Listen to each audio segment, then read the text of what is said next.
Chapter 18. Out of the frying pan, Pop was waiting for me with open arms at LAX International Airport. His hair was a little thinner and a little bit gray. His stomach was a lot softer. Waiting behind him was the woman who answered the phone, Consuelo, quiet and smiling.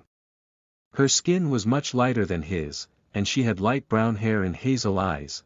After Pop squeezed me, his eyes filled with tears as he said, "I always wanted you back." We drove through the old neighborhood to Parkview. Everything was the same and different at once. When I had left it was a brand new neighborhood, with new houses on a tree-lined street and picket fences. Now, the trees were hidden behind tall fences and cinder block walls. "Pop, remember how Susie and I would chase the Helms truck for donuts?" I said as I looked down my old street, seeing pictures in my mind of me, Susie and the other children playing in the neighborhood. "They don't do that anymore, Tommy," he said. "No milk trucks either. You just buy it at the store now." "Really, no more milk trucks or donuts?" I said, "They're a thing of the past," he said. When we pulled up to our old family home, I noticed the white picket fence was gone, and in its place was a tall brick wall, to protect the fruit, Pop said. In the front yard was a huge avocado tree. The neighbors steal fruit from me. Past the wall, the house looked like a shoe box. It was so much smaller than in my memory, and the outside was faded and crumbling. After living at Woodmont, it looked like nothing. We walked through the heavy wooden door, and everything smelled and looked different. Not that the furniture had changed, it was all still there, and was worn and faded. Everything seemed cheap compared to what I was now used to. The strangest part of the house was my old bedroom. Pop had left my room and Susie's untouched. Our two small clothes and outgrown toys were just where they'd been the day we said goodbye. My pictures, from many years ago, hung on the walls. Pop and Consuelo lived in the rest of the house, ignoring the still furnished bedrooms. My mom's stuff was a different matter. Every trace of her in the house was gone. Her clothes, her shoes and her beautiful photographs had either been thrown out or hidden away in the basement. He'd kept her expensive camera and darkroom equipment, but nothing else. That night at the dinner table I got my first taste of Consuelo's cooking. She somehow managed to make food taste disgusting. She couldn't even make beans and rice right. She turned it into a greasy pile of tasteless mush. Seeing that she would cook with cups of lard, I could understand why Pop's belly was now soft. Pop asked, "What happened to your sister and your mom?" "They're still there, Pop. They didn't want to go. You know, I thought your mother was cheating on me when she started going to see that lady," he said, referring to Louise. "I followed you guys when she said she was going to church for dinner.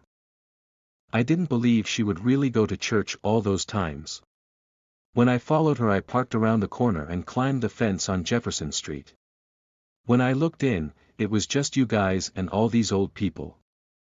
After that, I figured it was fine." "I didn't know you did that," I said. "Yes, I cared very much," he said. "How did you meet Consuelo?" I asked. "Between forced bites of food, I met her when she was a cleaning lady." "No, actually she was a seamstress then." I looked at her and she nodded.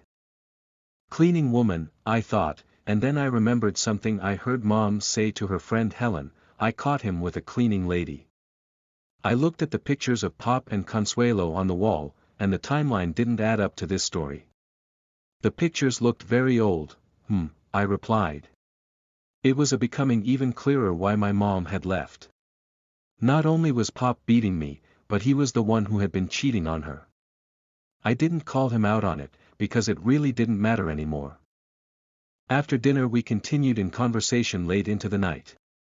Consuelo was mostly silent, only adding a word here and there or gesturing. She was so different from my mom I couldn't believe it. My mom was beautiful, strong and ambitious. Consuelo acted like a submissive child. As I went back to my room an uneasy feeling washed over me. I missed my friends at Gladwine. I missed my friends at Church Farm School, and Diane. I even missed Mother Divine and Happy. It was time to start over again. I looked up at the old ceiling, in my small dusty bed, and thought, I've just made the biggest mistake of my life.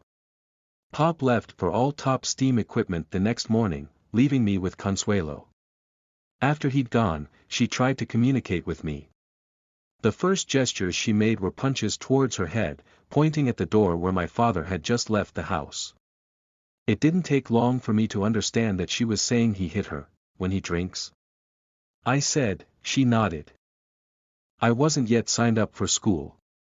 I felt so out of place. The only thing I could do was go for walks. I went to MacArthur Park and rented boats to go float on the water. I would go see a movie.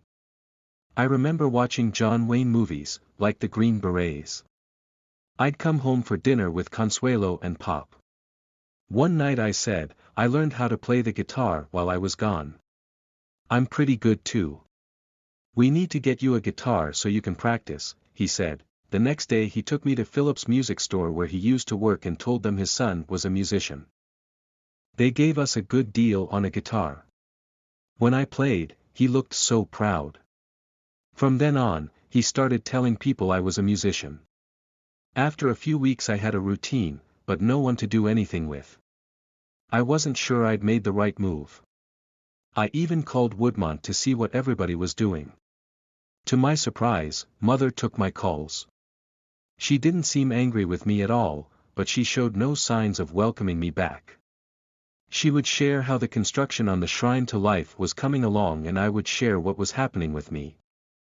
Usually nothing. My father was on his best behavior those first few weeks, but then one night he was late coming home. Consuelo and I sat at the dinner table and ate. I got nervous, knowing if he was late it meant he was drinking.